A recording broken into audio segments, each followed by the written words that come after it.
വിശുദ്ധ ലൂക്കായുടെ സുവിശേഷം 2-ാം അധ്യായം 22-ാം തിരുവചനം. മോശയുടെ നിയമമനുസരിച്ച് ശുദ്ധീകരണത്തിലുള്ള ദിവസങ്ങൾ പൂർത്തിയായപ്പോൾ അവർ അവനെ കർത്താവിന് സമർപ്പിക്കാൻ ജെറുസലേമിലേക്ക് കൊണ്ടുപോയി.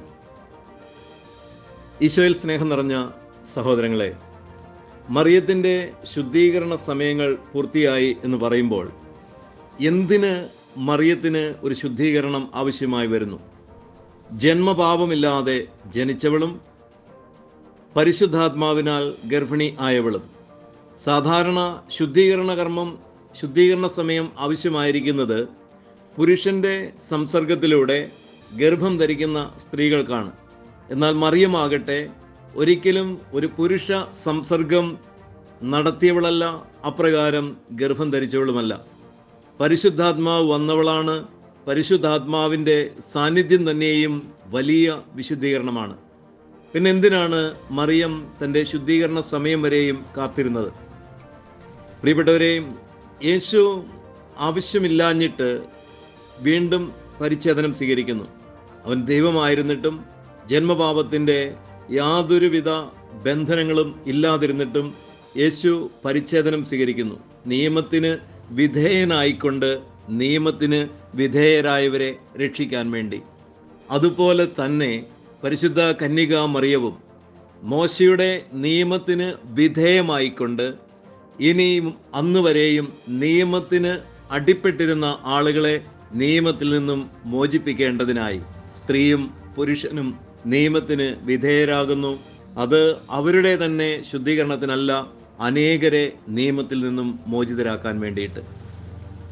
ഇനി എന്തിനാണ് ആദ്യജാതനെ ദൈവത്തിന് സമർപ്പിക്കുന്നത്? ആദ്യജാതൻ അഥവാ യേശു ക്രിസ്തു ദൈവത്തിന് സമർപ്പിക്കപ്പെടേണ്ടതിൻ്റെ കാര്യമെന്താണ്? ദൈവത്തിന് കാഴ്ചവെക്കുവാൻ ദൈവം കാണാത്തതായി ഭൂമിയിൽ എന്തെങ്കിലുമുണ്ടോ? ദൈവത്തിന് അറിയാത്തതായിട്ട് എന്തെങ്കിലുമുണ്ടോ? ദൈവം ഇല്ലാത്ത ഏതെങ്കിലും ഒരു സ്ഥലമുണ്ടോ? പിന്നെന്തിനാണ് പ്രത്യേകമായി ജെറുസലേമിൽ കൊണ്ടുപോയി ദൈവത്തിന് കാഴ്ചവെക്കുന്നത്? ഇവിടെയും ഇത് തന്നെയാണ് അതിൻ്റെ ഉത്തരം. ദൈവം എല്ലാം അറിയുന്നു.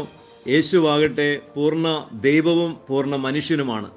എങ്കിലും എല്ലാ മനുഷ്യരും തങ്ങളെ തന്നെ ദൈവത്തിന് സമർപ്പിക്കണം എന്ന് പഠിപ്പിക്കേണ്ടതിന് അവൻ നിയമത്തിന് വിധേയമാവുകയാണ്. അവൻ നിയമത്തിന് വിധേയപ്പെടുന്നത് നിയമം മൂലമുള്ള ഒരു നീതീകരണം അവന് ലഭിക്കാൻ വേണ്ടി അല്ല.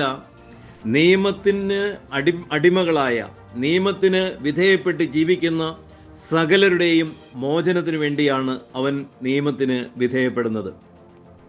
കാരണം വിശുദ്ധിയില്ലാത്ത, അശുദ്ധമായത് ഒന്നും ദൈവസന്നിധിയിൽ പ്രവേശിക്കാൻ സാധിക്കില്ല.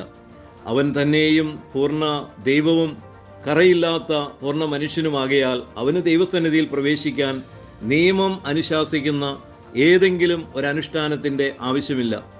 എങ്കിലും അവൻ നിയമത്തിന് വിധേയനാകുന്നു. എന്തിനാണെന്നാൽ നിയമത്തിന് വിധേയരായ സകലരെയും നിയമത്തിൽ നിന്നും മോചിപ്പിക്കാൻ വേണ്ടി.